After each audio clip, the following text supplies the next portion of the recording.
ठाकुर जी और राधा रानी की तो शादी नहीं हुई थी। शादी नहीं जी। तो इस बारे में भी बता दिया जाए अब की शादी हुई थी कि नहीं हुई थी। बिल्कुल, गर्ग संहिता में लिखा है, ब्रज में बड़ा सुंदर स्थान है भांडिरवन। नंद बाबा गैया चराने जाते थे। जैसे भांडिरवन की तरफ बाबा आए, लाला उनके साथ थे छोटे से। इधर श्री जी अपनी सखियों के, क्योंकि थोड़ी सी बड़ी थी, तो वो अपनी सखियों के साथ आ गई।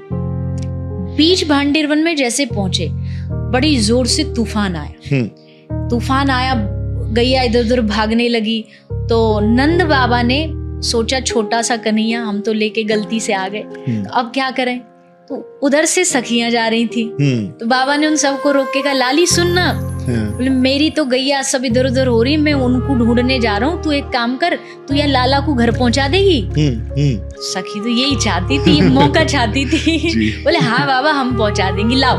तो कन्हैया को ले लिया, बाबा चले गए। बाबा उस सीन से बाहर हो गए, वो गैया ढूंढने चले गए। अब ठाकुर जी आए और इधर से आई श्री जी। जैसे आए, अब तक बाल्य रूप में थे, लेकिन अचानक से बिजली चौंधी, और जो असल जो निकुंज में जो रूप होता है राधा कृष्ण का श्याम स्वरूप, वो रूप में आ गए। यानी जो 16 वर्ष से कम उनकी उम्र होती है, उस रूप में आ गए। सखी उपस्थित हो गई, सब लोग खड़े हो गए, और अब विवाह की तैयारी कि आज दोनों का हम मिलकर के विवाह कराएंगे। विवाह की जैसे बारी आई, हाथ जोड़े ब्रह्मा जी खड़े। आप काहे को? हम पंडित। हाँ। शादी में पंडित चाहिए ना, पुजारी पुरोहित जी चाहिए। तो सखियों ने कहा, ये तो प्रेम निधि है। हाँ।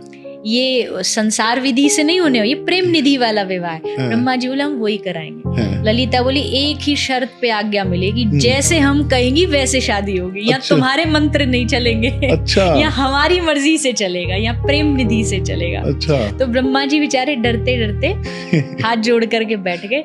वहां दोनों विराजमान हुए, लगाया गया चौकी, और वहां बैठ के तब दोनों का गठबंधन किया गया।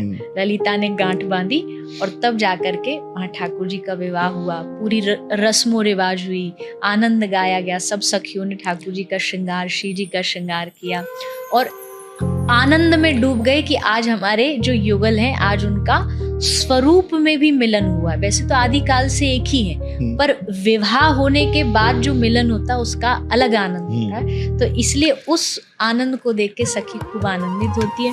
ब्रह्मा जी पंडित जी थे। ब्रह्मा जी ने पूछा कि अब जाते समय पंडित जी को दक्षिणा मिलती है, क्या दक्षिणा? सखी ने कहा, तुमको दोनों युगल का प्रेम मिल जाए, ये दक्षिणा में हम तुम्हें प्रदान करते हैं।